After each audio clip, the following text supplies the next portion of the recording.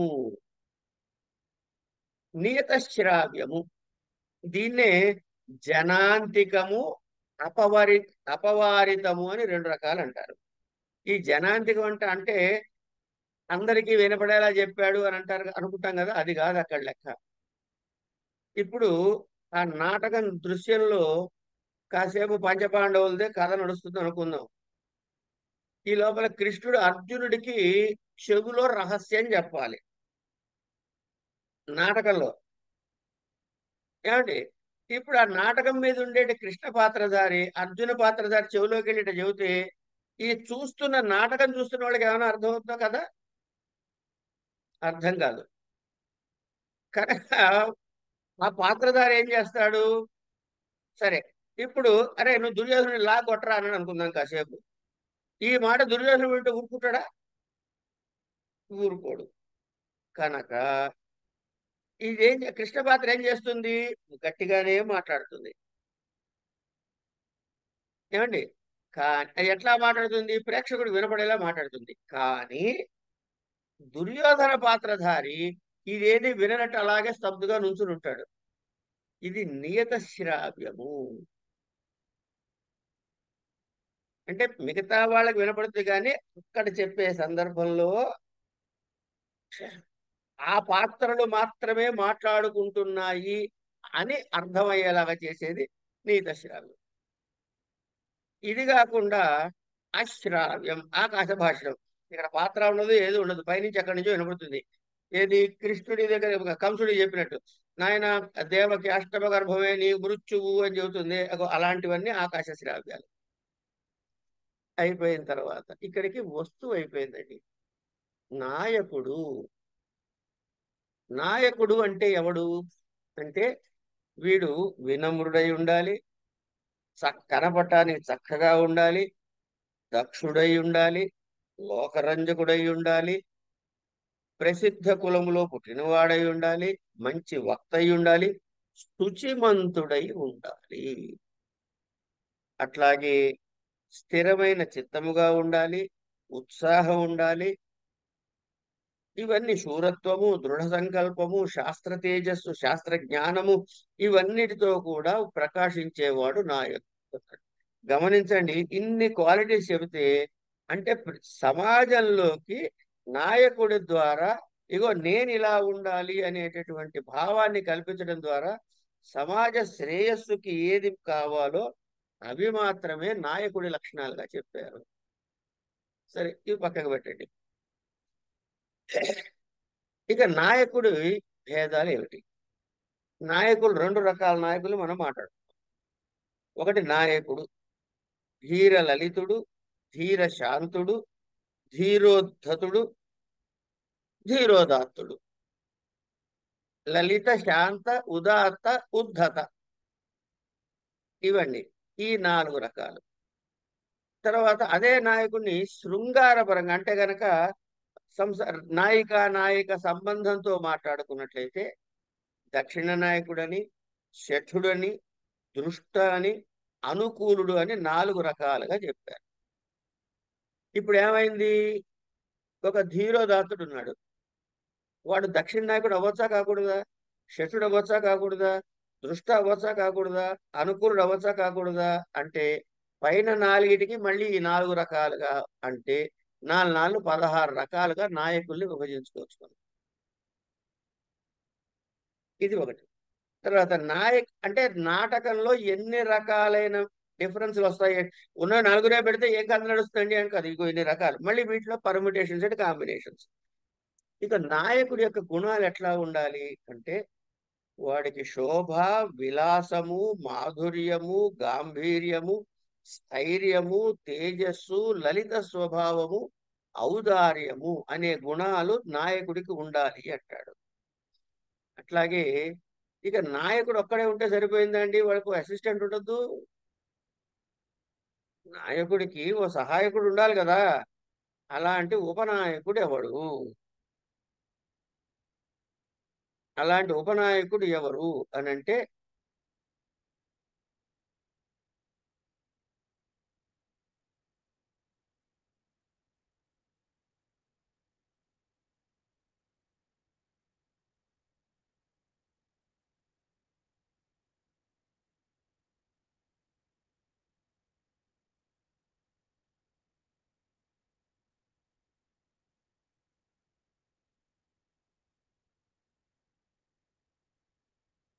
ఉమ్, ఈ ఉపనాయకుడు ఎవరంటే వీడు ఎక్కడ ప్రధానంగా వస్తాడంటే మామూలు ఆధారాలు కాదు, ఈ శృంగార విషయంలోనే ఈ ఉపనాయకులు ఉంటారు, నాయకుడి సహాయకులు ఉంటారు. నాయకుడికి సహాయకుడు వీడు ప్రధానుడు,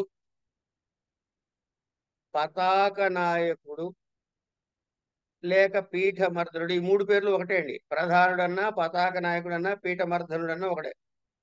రెండో వాడు విటుడు, మూడో వాడు విదూషకుడు. ఇట్లా నాయక సహాయకుల పేర్లు. తర్వాత నాయిక సహాయకులు ఉంటారు. నాయకుడికి సహాయకులు వాడు శృంగార విషయంలో వాడి పేర్లు అవి. అదే మరి నాయకుడు రాజకీయ ఆర్థిక వ్యవహారాల్లో సహాయకులు ఎవరైనా ఉంటారనుకోండి, వాడికి మంత్రి లేదా నాయకుడే స్వయంగా కూడా చూసుకోవచ్చు, లేదా ఇద్దరు కలిసి అయినా చూసుకోవచ్చు. ఇక ఈ నాయకుడి సహాయకులు ధర్మాచరణ విషయంలో ఉన్నారనుకోండి, సహాయం చేసేవాడు. వాళ్ళు ఋత్వికు గాని, పురోహితుడు గాని, తపస్వి గాని, బ్రహ్మజ్ఞాని గాని, ఒక మహాత్ముడు గాని ఇలాంటి పాత్రల ద్వారా ఉంటారు. ఈ నాయకుడికి అంతఃపురంలో ఉన్నప్పుడు సహాయకులు ఎవరైనా కలుపుకోండి, ఒక నపూంసకుడు, ఒక కిరాతకుడు, ఒక మూగవాడు, ఒక మరుగుజ్జువాడు, ఓ గోవుల కాపరు, ఓ శకారుడు, ఇట్లాంటి వాళ్ళు ఉంటారు. అంటే ఇప్పుడు వీళ్ళందరినీ కనుక మనం చూసినట్టయితే నాయకుడికి సహాయకులు ఇన్ని రకాలుగా ఉన్నారు. మరి ఈ నపుంసకుణ్ణి, లేకపోతే మరుగుజ్జువాడిని, ఆ మంత్రిని, అదేంటి ఆ జ్ఞానిని, వీళ్ళందరినీ ఒకే తంట కట్టగలమా అంటే ఈ సహాయకులు మళ్ళీ ఉత్తమ, మధ్యమ, అధమ అని మూడు రకాలు అన్నాడు. సరే, నాయకుడు ఉన్నాడు, బాగానే ఉంది. ఈ నాయకుడికి మరి ఎదురుగా వాడు ఉండాలిగా, వాడు ప్రతి నాయకుడు. వీడేమిటి, వీడి పని ఏమిటయ్యా అంటే నాయకుడి యొక్క ఫలప్రాప్తికి విఘ్నకారకుడు. వీడు సర్వసాధారణంగా ధీరోద్ధతుడై ఉంటాడు, పాపకార్యాలే చేస్తాడు, సర్వ వ్యసనములు కలిగి ఉంటాడు. ఇక్కడికి నాయకుడు అయిపోయాడు. మరి నాయకు కావాలిగా, కనుక నాయకుడిలో ఉండే సామాన్య గుణాలు అంటే మంచితనము, అసౌశీల్యము, అన్నమకొంట వగైరా వగైరా, ఇవన్నీ నాయికకు కూడా ఉంటాయి. తర్వాత ఈ నాయికలో రకాలు మళ్ళీ అక్కడ వాడికి ధీరోదాతుడు, ధీరదలతుడు, ధీరశాతుడు అని చెప్పినట్టు వీడికి రకాలు ఉన్నాయి. ఏమిటవి? స్వీయ అంటే నాయకుడి యొక్క భార్య, ఆవిడ నాయక. లేదండి, పరకీయ అంటే నాయకుడితో ఇంకో వివాహం కాక నాయకుని సొత్తు కాదు, ఇది వేరే స్త్రీ. సాధారణ స్త్రీ అంటే వేశ్యాదులు ఇచ్చారు. ఈ స్వీయ నాయక అనుకో అండి, శీలవత అవ్వాలి, ఆర్జవాది మంచి గుణాలన్నీ ఉండాలి, సామాన్య గుణాలని చెబుతారు. ఈ స్వీయ నాయకులు మళ్ళీ మూడు రకాలు: ముగ్ధ, మధ్య, ప్రగల్భ అని. ఇక్కడికి నాయక లక్షణాలు చెప్పుకున్నాం. ఇప్పుడు ఈ నాయికకి నాయకుడితో సంబంధం ఉంటుందిగా, వాళ్ళు కలిసి ఉండొచ్చు, వాడు రాలేదనేది ఏడుస్తూ ఉండొచ్చు, ఏమండి వాడి కోసం ఎదురు చూస్తూ ఉండొచ్చు. ఇట్లాంటి రకరకాల ఆధారంగా స్వాధీన పతిక, వాసక సజ్జిక, విరహోత్కంఠిత, ఖండిత, కలహాంతరిత, విప్రలబ్ధ, ప్రోషిత భర్తృక, అభిసారిక అని 8 రకాలుగా శృంగార నాయకుల విభజన జరిగింది. ఏమండి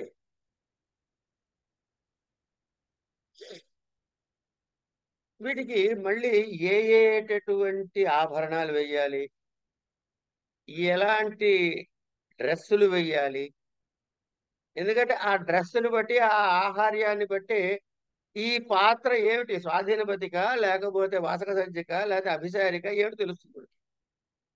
ఎట్లాగైతే నాయకుడికి సహాయకులు ఉన్నారో నాయికకి కూడా సహాయకురాలు ఉంటారు. వీళ్ళే పరిచారిక కావచ్చు, స్నేహితురాలు కావచ్చు, లేకపోతే నీచ జాతికి చెందిన పని మనిషి కావచ్చు, పెంపుడు చెల్లెలు కావచ్చు, పక్కింటి మనిషి కావచ్చు, సన్యాసిని కావచ్చు. ఇట్లా రకరకాలుగా ఇది అయిన తర్వాత ఈవిడికి ఎన్ని రకాల అలంకారాలు ఉండాలి, ఈవిడ స్వభావం ఎట్లా కనపడాలి, ఏ ఏ భావాలు ప్రదర్శించాలి, ఇవన్నీ కూడాను మళ్ళీ నాయిక లక్షణాల్లో చెప్పారు. మరి ఇది అయిన తర్వాత ఈ నాటకం నడిచేటప్పుడు ఎలాంటి వృత్తిని ఆయన కనబరుస్తాడు నాలుగు. అంటే కైశికి, సాత్వతి, ఆరభటి, భారతి అని. కైశికి వృత్తి ఏమో శృంగార రసంలో, సాత్వతి వృత్తి ఏమో వీర రసంలో, రౌద్ర బీభత్సాల్లో ఇది శబ్ద వృత్తి అంటే మాటల్లో చెప్పేటటువంటి రసాలన్నీ ఉత్పత్తి చేసే మాటల్లో చెప్పేటప్పుడు వచ్చారా, ఇల్లు కనపడిందా, అదేదది అబ్బో, కానీ భారతీయ శబ్ద వృత్తి అని. ఇట్లా రకరకాలుగా వాటిని చెప్పారు. ఇవి అయిపోయిన తర్వాత ఎవరెవరిని ఏ ఏ పేర్లతో పిలవాలో కూడా మనకి ఈ గ్రంథాల్లో నిక్షిప్తమై ఉన్నాయి. ఏమండి? తర్వాత ఇప్పుడు బ్రాహ్మణులను, మంత్రుల్ని, తనకన్నా పెద్దవాళ్ళని నాయకుడు పిలుస్తున్నాడు అనుకోండి, ఆర్య అంటాడు.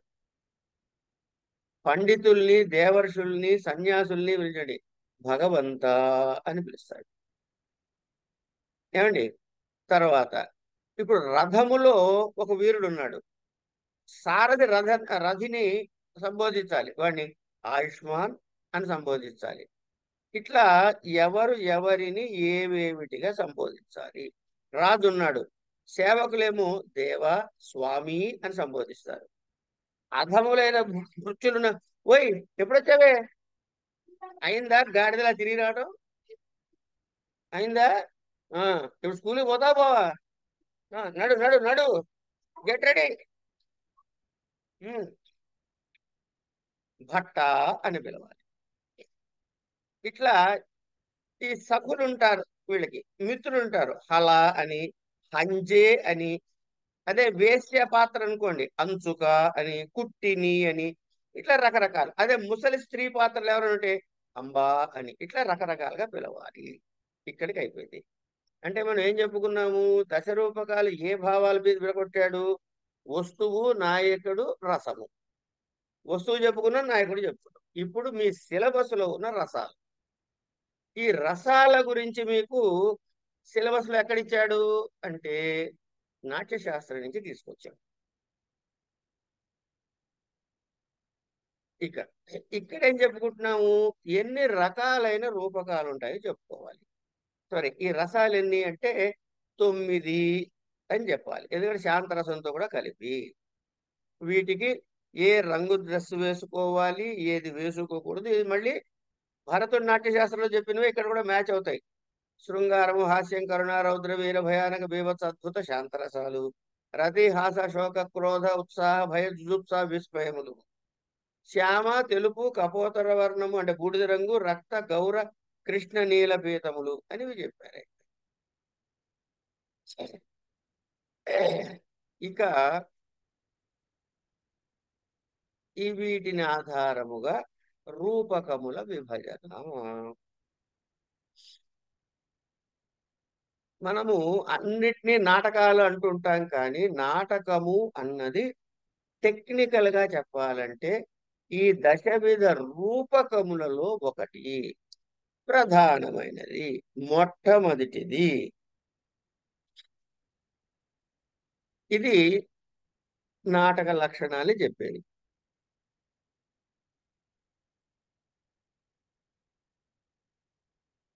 మీరు దయచేసి ఏం చేయాలంటే నాటకము అనేటటువంటి దానికి ఇచ్చిన లక్షణాల్ని క్షుణ్ణముగా నేర్చుకోవాలి. ఇది ప్రధానము, ఇది మెయిన్. నాటకము చెప్పేసుకుని ఈ నాటకములో చెప్పినటువంటి అంశాలు ఏవైతే ఉన్నాయో, ఏ అంశాలు ఉంటాయండి?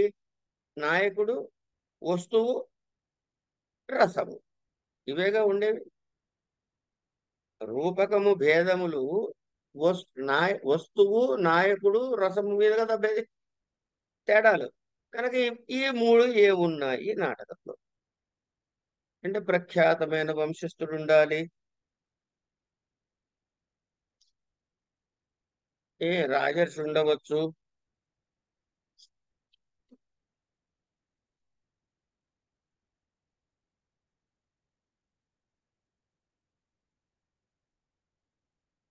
ఖ్యాతమైన వంశస్థుడు ఉండాలి, రాజర్షి ఉండొచ్చు, ఉదాత్తుడైన ఉండాలి, తర్వాత పంచసంధులు ఉండాలి, అర్ధ ప్రకృతులు ఉండాలి, 5 కార్యావస్థలు 5 ఉండాలి, 5 నుంచి 10 అంకాలు ఉండాలి. అంటే 4 అంకాలు రాసేది నాటకం కాదు, అది విషయం. 5 అంకాలు కనీసం ఉండాలి, 10 అంకాలు దాటకూడదు. ఇందులో ప్రధానముగా ఉండే రసము వీర శృంగార, అంటే అంగిరసము అంటారు. మిగిలినవన్నీ అంగరసాలుగా చిన్న చిన్న మిగతా అన్ని ఉండొచ్చు. ఇగో ఇలా ప్రధానమైన లక్షణాలు అన్నీ కూడాను ఎత్తి రాసుకుంటే ఇది నాటకము యొక్క లక్షణాలు అవుతాయి. ఉదాహరణకి ఏంటి? అభిజ్ఞాన శాకుంతలం కాళిదాస్ది. ఇందులో ఇవన్నీ కూడా ఉన్నాయి. ఆవిడెవరో రీసెర్చ్ చేసి ఆ నాటక అభిజ్ఞాన శాకుంతలంలో ఇవి ఎక్కడెక్కడ ఉన్నాయి అని చెప్పి పాయింట్ చేసి చెప్పినట్టు కూడా ఎక్కడో విన్నా. కానీ ప్రయత్నం చేసే కానీ ఆ పుస్తకం దొరకలే. ఇది ప్రధానమైన కథ నుంచి తీసుకోవాలి, వగైరా వగైరా చెప్పారు. అయిన తర్వాత ప్రకరణము అని అంటే ఇక్కడ వస్తువు ఉత్పాద్యము, అంటే వాడంతటి వాడు కవి కల్పించినది. ఇందులో నాయకుడు ఎవరు ఉండొచ్చు? విప్రుడు ఉండొచ్చు, అమాత్యుడు ఉండొచ్చు, వ్యాపారి ఉండొచ్చు. పైన ఏమన్నా ధీరోదాత్తుడు ఉండాలన్నాం. ఇక్కడ వీడు ధీర శాంతుడైనా ఉండొచ్చు. వీడు ధర్మార్థకామ తత్పరుడై ఉండాలి. నాయిక కులస్త్రీ కావచ్చు, గణిక కూడా కావచ్చు. ఈ తేడా. తర్వాత శృంగార రసం ప్రధానంగా ఉంది. మిగిలినవన్నీ నాటకంలో లాగా అంటాడు. ఇదేమిటిది? ప్రకరణం. అంటే నాటకానికి ఒక స్టెప్ డౌన్. శూద్రకుడు మృచ్చకటికాన్ని దీని ఉదాహరణగా చెప్తాడు. ఇగో ఈ ఈ లక్షణాలు మాత్రమే మీకు సిలబస్లో ఉంటాయి. నాటకం, ప్రకరణం, బాణం. ఈ బాణంలో ధూర్తుడి యొక్క చరిత్ర ఉంది.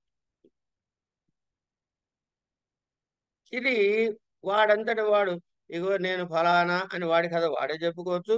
ఇగో ఫలానా ధూర్తుడు ఉండేవాడు అని ఇంకోటి ద్వారా చెప్పినా చెప్పించచ్చు. ఇందులో ఆకాశ భాష్యాలు ఉంటాయి.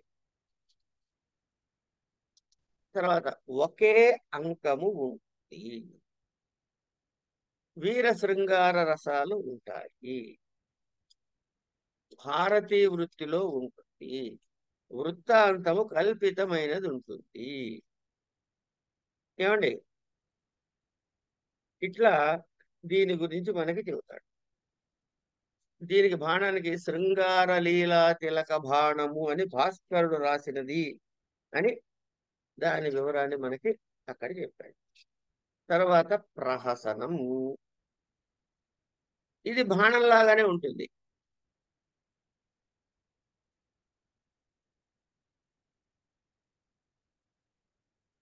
ఇందులో హాస్యము అంగిరసము. ప్రహసనంలో హాస్యము అన్నది అంగిరసముగా కనపడాలి. దీనికి మదనకేతు చరిత రామపాణినాథుడు అని ఆయన రాశాడు అని ప్రహసనానికి ఉదాహరణగా చెబుతారు. డిమహ. ఈ డిమము అన్నది ప్రసిద్ధమైన వృత్తమే ఉంటుంది. దేవ గంధర్వ యక్ష రాక్షస మహోరగ భూత ప్రేత పిశాచాలు అంటే అత్యుద్ధతులైనటువంటి 16 మందిలో ఎవరో ఒకరు నాయకులుగా ఉంటారు. ఇందులో పొరపాటు కూడా అక్కడ కైసికీ వృత్తి ఉండకూడదు.